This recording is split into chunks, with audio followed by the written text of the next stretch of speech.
So some people reach out to me and ask, what's the best age to start testosterone replacement in? And the answer really varies. Generally speaking, the people that reach out to me about testosterone are at that golden year of 42 or 43 years of age. It's that year when you notice, hey, you're not getting any younger, but you have plenty of years ahead of you, and you're tired of being tired and you want to make a change. Now, for some people, they could be in their 30s, well, when they make that determination, or some people could be in their 50s when they realize their body's slowing down. But I always joke saying that age 42 and 43 is that golden year of realization, of knowing that, hey, I need to make a change because I don't like the way my trajectory and my life is going at.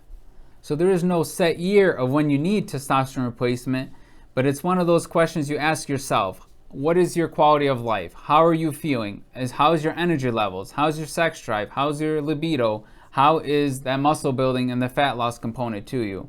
Are you at your goal in life, or are you feeling like you're exhausted, unmotivated, have that brain fog? And do you want to make that change? And if you're in your 30s, you're having those symptoms, you're welcome to start testosterone. If you're in your 50s, 60s, you're welcome to start that as well.